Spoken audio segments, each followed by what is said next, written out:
This movie free downloading link below in description.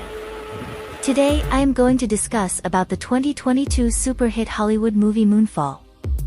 Roland Emmerich destroys the world again with Moonfall, but this time his heart just isn't in it.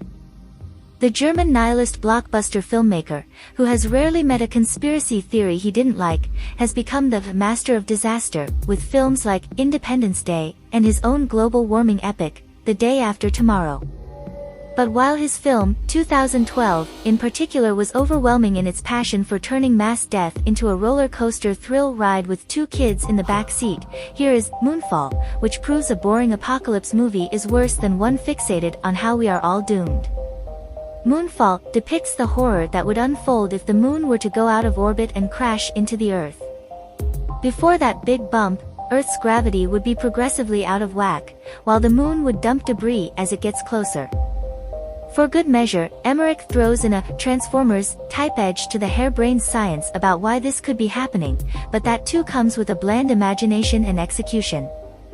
Don't be confused, this movie has more worth as a comparison to Lars von Trier's Melancholia, about a massive planet crashing into Earth, than a decent piece of refreshment. The American military decide that the moon, well, they gotta nuke it. But there's something else going on with the moon, something inside it, and it's ultimately up to three smart people to stop the moon from destroying Earth, including a disgraced astronaut Brian Harper, Patrick Wilson, a courageous head of NASA and Brian's fellow astronaut partner Jocinda Fowle, Halle Berry, and a conspiracy theorist named K.C. John Bradley, who has long thought that the moon was a megastructure. K.C. finds out about this change of course and leaks it to the media, with NASA equating that there are only about 3 weeks left.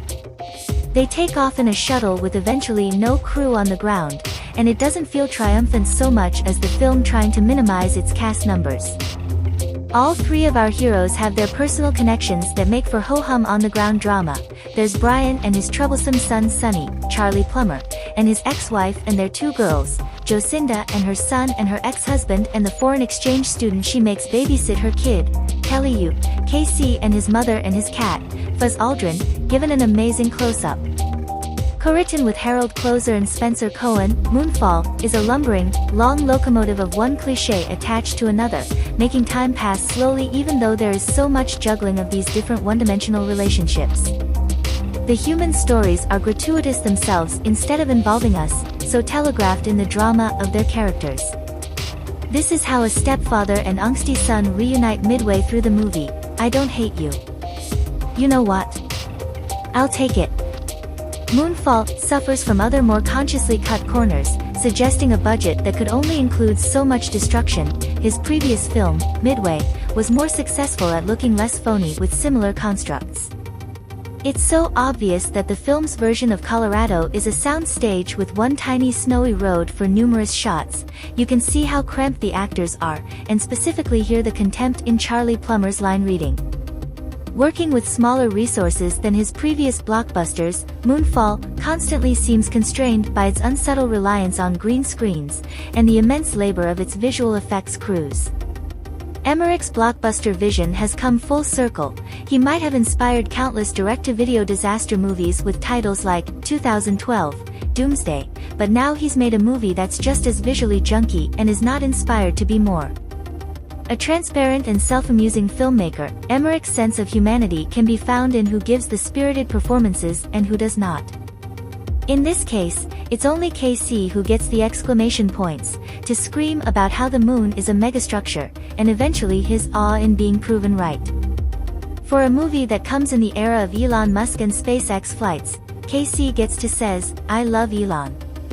But everyone else deals in periods when their experience is an exclamation point.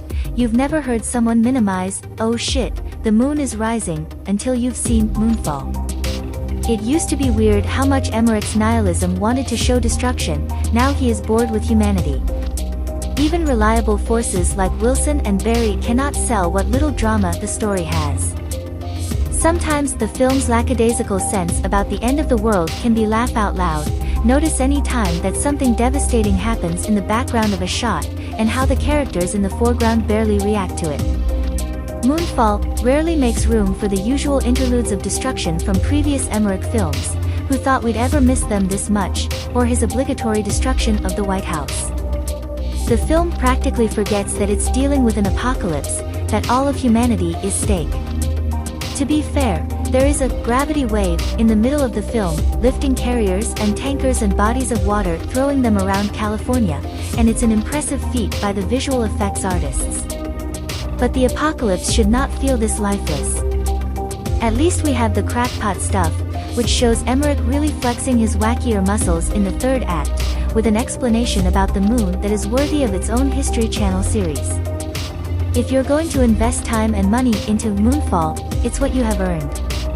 And it's clearly the idea that Emmerich cares about the most with this self-assignment, as he treats it with immense seriousness and dedication, halting the whole human factor thing in the process. For fellow admirers of when filmmakers air out their zaniest passions using massive movie stars and zeros and ones, it might be amusing.